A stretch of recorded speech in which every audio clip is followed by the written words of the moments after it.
Episode की शुरुआत में हमको एक अच्छा खासा लंबा सा नरेशन सुनाया जाता है, जहाँ पे हमको बताया जा रहा होता है कि इसे डिसाइसिव बैटल टेक प्लेस हो रही होती है और ये बैटल एक नहीं बल्कि 8 जगहों पे एक साथ हो रही होती है। सबसे पहले हमको बताया जाता है ओकुटू आइलैंड्स के बारे में, जहाँ पे हमारी टोगा लड़ रही होती है बहुत सारे लोगों से। फिर हमको बताया जाता है टकोबा के बारे में, जहाँ पे बाकी सारे विलेंस को रखा गया था। टकोबा बेसिकली एक स्टेडियम था और वहाँ पे सारे विलेंस को इसलिए रखा गया था ताकि डैमेज को मिनिमम तक रखा जा सके। फिर हमको बताया जाता है उस जगह के बारे में जहाँ से सब लोग टेलीपोर्ट हुए थे कोरिगिरी का क्वर्क यूज करके, यानी कि ड्रॉय वाली लोकेशन, वहाँ पे भी फाइट चल रही होती है। फिर जागो हॉस्पिटल के बारे में हमें बताया जाता है, वहाँ पे जो फैसिलिटी होती है वो गिगेंटोमाकिया को डिफेंड कर रही होती है, क्योंकि हमको पता है कि अगर गिगेंटोमाकिया एक बार पिक्चर में वापस आ जाता है तो बहुत ही खतरनाक लेवल की तबाही होने वाली है। फिर हमें बताया जाता है सेंट्रल हॉस्पिटल के बारे में, जहाँ पे लोग लड़ रहे होते हैं कोरिगिरी को बचाने के लिए, और सेंट्रल हॉस्पिटल की तरफ ही बढ़ रहा होता है हमारा स्पीडर सारे हेटेरोमॉर्फ्स की आर्मी लेके, ताकि वो कोरिगिरी को आजाद कर सके और इस बैटल का टाइट कम्प्लीटली चेंज कर सके।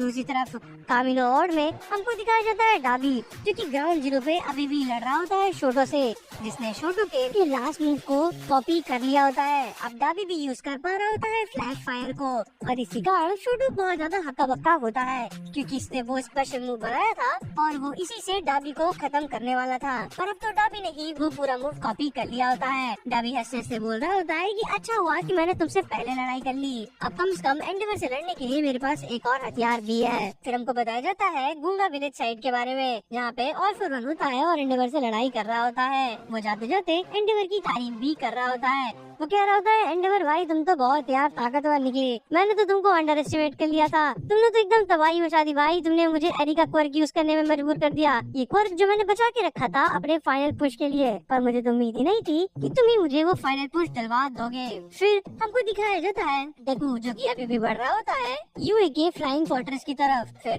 आता है इंट्रो, और इंट्रो के बाद बहुत सारे फाइटर जेट्स आ जाते हैं। बेसिकली वो वही जेट्स होते हैं जो कि अमेरिका से आए होते हैं स्टार एंड स्ट्राइप्स के साथ। उनको ऑर्डर मिल चुका होता है वापस जाने का, पर फिर भी वो डेकू की मदद करने के लिए, बाकी लोगों की मदद करने के लिए ऑर्डर तोड़ के यहीं पे रुके होते हैं। बेसिकली ये बहुत कमाई की मदद कर देते हैं डेकू की, क्योंकि हमको पता है कि डेकू ब्लैक फिप नहीं यूज कर पा रहा होता है, इसलिए वो सिर्फ और सिर्फ फ्लोट और एयर प्रेशर का यूज करके अभी तक जा रहा होता है यूए की तरफ। क्योंकि अब वो ब्लैक फिप यूज कर पाता है तो उसकी मदद से और फाजी की मदद से वो कुछ ही मिनट के अंदर पहुंच जाता है यूए के पास। और यही से हमको लास्ट एपिसोड का कंटिन्यूएशन भी दिखाया जाता है। लास्ट एपिसोड में हमको यही दिखाया गया था कि बैरियर ओपन होता है, डेकू आता है और वो एक लात बरसा देता है शिगराकी के ऊपर, और यही होते हुए दिखाया जाता है हमें इस एपिसोड में भी। जब तक शिगराकी पीछे देखता है उससे पहले डेकू एक गजब की लात बरसा देता है और इसी लात को खा के वो नीचे भी गिर जाता है। ये लात खाने के बाद शिगराकी कहता है कि ये तो पहले से ज्यादा पावरफुल हो गया है, और वो देखता है कि डेकू के पैर में वो लाइट भी ग्लो कर रही होती है। वो रेड लाइट होती है और फिर वन के थर्ड यूजर यानी कि ब्रूस के क्वर्क फाजिन की। बेसिकली फाजिन एक बहुत ही सिंपल सा क्वर्क है जो कि काइनेटिक एनर्जी के प्रिंसिपल्स पे काम करता है। आप जितने ज्यादा मूवमेंट करते हैं वो उतनी ज्यादा एनर्जी स्टोर करता है, और इसी के साथ वो ब्लास्ट में वो सारी एनर्जी एक बार में रिलीज कर सकता है। ये काइंड ऑफ सिमिलर है ब्लैक पैंथर की सूट की तरह, बस उसमें अंतर ये है कि वो डैमेज को स्टोर करता है और ये वर्क को स्टोर करता है। एनीवेज हम साइंस की डिटेल में नहीं बढ़ेंगे और हम चलेंगे इसी एपिसोड की तरफ। इस एपिसोड की डिटेल बताते हुए ये बात हमको पता चलती है कि ये नोटिस करता है कोई और नहीं बल्कि शिगराकी भी, कि कैसे उसके पैर ग्लो कर रहे हैं। डेकू आता है और अगल बगल देखता है, वो कहता है कि तुम लोगों में से किसी को चोट तो नहीं लगने का, सब लोग ठीक तो। और तभी वो देखता है कि बापू वो नीचे पड़ा होता है और वो बहुत ही ज्यादा गुस्साने लगता है। उधर शिगराकी उसको टॉन्ट मार रहा होता है कि तुम्हें अकाउंटेबिलिटी लेनी चाहिए, सारी गलती तुम्हारी ही है, तुम्हारे कारण ये हो गया, तुम्हारे कारण वो हो गया। पर ये बात सुन के डेकू और भी ज्यादा गुस्सा हो जाता है। शिगराकी सोच रहा होता है कि इसको गुस्सा आना चाहिए, क्योंकि जब वो गुस्सा आ जाता है तो और ही गंदी लड़ाई करता है। और हमको ये लास्ट बैटल में भी दिखाया गया था कि गुस्सा आने के बाद डेकू के मूवमेंट्स बहुत ज्यादा प्रेडिक्टेबल हो जाते हैं, और इसीलिए शिगराकी उसको कंटिन्यूअसली गुस्सा दिलाना चाह रहा होता है। पर तभी वहाँ पे आ जाता है लेमेलियन इस दिन को बचाने के लिए। लेमेलियन डेकू को पकड़ता है और उससे बहुत अच्छी अच्छी बातें कहने लगता है। वो कहता है कि हम हीरोज हैं, हम हीरोज को आइडियलिस्टिक होना चाहिए, और अगर हम नहीं तो कौन इन आइडियल्स को रियलिटी में कन्वर्ट करेगा। फिर एक और फ्लैशबैक सीन दिखाया जाता है जहाँ पे डेकू याद कर रहा होता है ऑल माइट को, जो ऐसी ही कोई बात रिपीट कर रहा होता है। फिर एक और फ्लैशबैक में हमको दिखाया जाता है वो वाला बंदा जो कि आया होता है स्टार एंड स्ट्राइप्स के साथ। वो कह रहा होता है कि हमारी छोटी बहन स्टार एंड स्ट्राइप्स ने तुम्हारे ऊपर अपनी सारी सौदेबाजी लगा दी है, तुम्हारे ऊपर सट्टा खेल दिया है, तो अब तुम्हें तो करना ही होगा। ये सब बात याद करने के बाद डेकू फाइनली अपना गुस्सा कंट्रोल करने में कामयाब हो जाता जाता है। वो लेविंगिन से माफी मांगता है और उसके बाद वो बढ़ जाता है शिगराकी की तरफ, और इससे पहले वो कुछ और कर पाए इस एपिसोड का टाइटल रिवील होता है, जो कि है A Chain of Events Across the Ages, जो कि बहुत ही ज्यादा एक्सप्लेनेटरी है। बेसिकली ये हमको ये कह रहा है कि कैसे बहुत सारी इवेंट्स जो कि सदियों के दौरान हुए वो इस मूवमेंट तक लीड अप किए हैं, और वही इस मूवमेंट को डिसाइड करेंगे कि अंत में क्या होगा। एनीवेज फिर उसके बाद डेकू पूछता है शिगराकी से कि शिगराकी तुम्हारे अंदर बचा है कि नहीं। वैसे अभी तक जब भी मैंने शिगराकी बोला तो फिर मैं ये कहना चाह रहा था कि शिगराकी की बॉडी पर वो शिगराकी की आत्मा टाइप कुछ पूछ रहा है कि तुम्हारे अंदर की शिगराकी यानी टोमुरा यानी कि टेंको की कॉन्शियसनेस बची है कि नहीं। इस पे ऑल्फर रिप्लाई देते हुए कहता है कि ऐसा कुछ भी नहीं है, हम लोग कम्प्लीटली मर्ज हो चुके हैं। तभी लेविंगिन कहता है कि नहीं यार ऐसा तो नहीं है, लास्ट टाइम जब मैंने तुमसे बात की थी यानी कि मैंने बात की थी शिगराकी से तब तो तुम बहुत गुस्सा हो गए थे जब मैंने ये इनसेंसिटिव रिमार्क किया था, यानी कि बात बोली थी कि तुम्हारे कोई दोस्त नहीं है, तब तो तुम चिल्लाने लगे थे, तुम मीकोन और टोमो की बात कर रहे थे, इसका मतलब कि तुम झूठ बोल रहे हो। फिर डेकू को रियलाइज होता है बेसिकली बात ऐसी है कि भले ही दोनों की कॉन्शियसनेस मर्ज हो गई है पर ये सच नहीं है, दोनों की कॉन्शियसनेस केवल एक ही हद तक मर्ज हुई है, पर क्योंकि ऑल्फर वन की जिंदगी ज्यादा लंबी रही है तो फिर वो बेसिकली कंट्रोल कर पा रहा है फिलहाल शिगराकी को, पर कभी भी वो इमोशनल हो जाता है तो फिर शिगराकी भी कंट्रोल वापस पा सकता है। एनीवेज वो कहता है कि मुझे सब चीजों से फर्क नहीं पड़ता, और तभी वो लैच ऑन करता है, गजब का मुक्का मारने के लिए आगे बढ़ता है, पर वंस अगेन फाजिन और ब्लैक विप का कॉम्बिनेशन अटैक यूज करके यानी कि ब्लैक चेन यूज करके वो उठा के पटक देता है अपने शिगराकी को।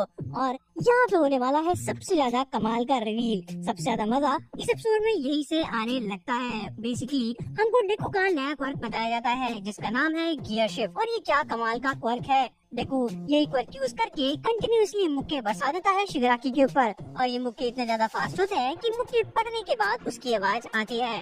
फिर नैरेटर हमको समझाता है कि ये क्वर्क बेसिकली है क्या। ये क्वर्क बिलोंग करता है सेकंड यूजर को जिसका नाम है कूडो, और ये क्वर्क बहुत ही सिंपल तरीके से काम करता है। कूडो जिस भी चीज को टच करता है उसकी स्पीड को वो आगे पीछे कम ज्यादा कर सकता है, और इसी क्वर्क को यूज करके मिडोरिया इस समय अपना 120% होता है। जैसा कि हमको पता है कि सारे क्वर्क कंपाइल हुए हैं, इकट्ठा हुए हैं ऑल फॉर वन के अंदर और वन फॉर ऑल के अंदर, और ओवर टाइम वो क्वर्क बहुत ही ज्यादा स्ट्रॉन्ग होते गए हैं। तो कूडो का जो क्वर्क है वो पहले केवल छोटे आइटम्स के ऊपर काम करता था, और क्योंकि अभी डेकू के अंदर और वन फॉर ऑल के अंदर बहुत लंबे टाइम से रहा है तो फिर इसकी पावर बहुत ज्यादा बड़ी है। जैसे हमको पता है कि ब्लैक विप भी पहले से ज्यादा स्ट्रॉन्ग हो चुका है, तो जो क्वर्क जितना ज्यादा लंबे टाइम तक रहा है वन फॉर ऑल के अंदर वो उतना ज्यादा स्ट्रॉन्ग होता गया है। तो सबसे ज्यादा स्ट्रॉन्ग होने वाला क्वर्क कोई और नहीं बल्कि गियर शिफ्ट ही है। बेसिकली अब ये स्पीड को चेंज कर सकता है एक मॉलिक्यूलर सेलुलर लेवल पे, इसीलिए डेकू का हर एक पंच पहले से बहुत ज्यादा स्ट्रॉन्ग और बहुत ही ज्यादा फास्ट हो गया है। फिर हमको दिखाई जाती है कमाल की मार जहाँ पे डेकू बरसाने लगता है डेट्रॉइट स्मैश पे डेट्रॉइट स्मैशेस, और फिर वो लास्ट में क्विंटुपल डेट्रॉइट स्मैश यूज करता है जिससे कि वो खूब सारी काइनेटिक एनर्जी भी स्टोर कर लेता है फाजिन वाली। ये बात नोटिस करता है शिगराकी भी, और वो कहता है कि पिछली बार जितना पावरफुल अटैक नहीं था मे भी अभी तक इसने फाजिन वाला अटैक नहीं यूज किया है। एनीवेज वो कहता है कि इसे ट्रेजेक्टरी देख के मैं समझ रहा हूँ कि नेक्स्ट अटैक कहाँ से आने वाला है, और वो जान जाता है कि डेकू कहाँ से अटैक करने वाला है। वो डेकू की तरफ आगे बढ़ता है, पर इससे पहले वो कुछ कर पाए डेकू यूज कर लेता है स्मोक स्क्रीन। तब भी शिगराकी चिल्लाता है यूजलेस, क्योंकि उसको लगता है कि वो अटैक ये ऐसे ही रोक लेगा, पर इससे पहले कि वो कुछ और कर पाए वो डेकू ऊपर खींच लेता है शिगराकी को ब्लैक विप का यूज करके, और इसी समय वो डेंजर सेल्स का यूज कर रहा होता है ताकि वो स्मोक स्क्रीन में इजीली नेविगेट कर सके, भले ही उसको पता ना चल रहा हो कि अटैक कहाँ से आ रहा है। और फिर जैसे मैंने बताया वो ब्लैक विप को यूज करके हवा में जाता है और फिर फ्लोट करके उसको शिगराकी को अपनी तरफ खींच लेता है, और फिर फाइनली फाजिन और गियर शिफ्ट का यूज करके एक शानदार पंच यूज करता है। तभी हमको दिखाया जाता है शिगराकी जो कि चिल्ला रहा था यू इंसेक्ट, तुम इतने सारे क्वर्क यूज कर रहे हो, तुम कितने बेकार आदमी हो। मतलब वो ये तो नहीं कहता, पर मैं होता उसकी जगह तो मैं यही कहता कि तुम कितने बेकार आदमी हो भाई, तुम क्वर्क से लड़ रहे हो और मैं तो अभी तक एक भी सिंगल क्वर्क नहीं यूज किया हूँ। पर यही भावना शिगराकी भी शेयर कर रहा होता है, वो कह रहा होता है तुम ये सब क्या ज्ञान दे रहे हो भाई, कितने सारे क्वर्क यूज कर लिए, इस चीज को आधा तक यहाँ तक ये तक वो तक मत तक आता हो। एनीवेज मतलब वो कहना चाह रहा था कि क्वर्क अगर मैं यूज कर रहा होता तो मैं तुमको बताता, और वो आइजा हुआ और मोनोमो के ऊपर बहुत ज्यादा गुस्सा भी कर रहा होता है। एनीवेज वो मुक्का इतना ज्यादा पावरफुल था कि वो शिगराकी की मेन बॉडी में एक लंबा सा गहरा सा छेद कर देता है। फिर हमको वेस्टेज में ले जाया जाता है जहाँ पे सारे वेस्टेजेस पुराने वेस्टेजेस बात कर रहे होते हैं, जहाँ पे ऑल फॉर वन प्रेजेंट होता है, उसका छोटा भाई प्रेजेंट होता है, नाना प्रेजेंट होती है नाना शिमुरा और बहुत सारे और लोग। फिर तभी सेकंड बात करना चालू करता है डेकू से वो ये कहता है कि अब वो मौका आ चुका है, अब वो बात करनी होगी जो कि तुमने नाना से कही थी। फिर हमको नाना वाला फ्लैशबैक दिखाया जाता है जहाँ पर देखो नाना बात कर रहे होते हैं। नाना कहती है कि अगर तुम्हारे सामने एक बंदा है जो कि मौत से बचने के लिए भीख मांग रहा है तो क्या तुम उसे माफ कर दोगे, जबकि तुम्हें पता है कि उसने जो भी किया है वो अनरिडीमेबल है, मतलब कि अब उसकी कोई भी माफी नहीं है। जिस पर डेकू कहता है कि वो पूरी कोशिश करेगा कि वो उसको भी बचा ले।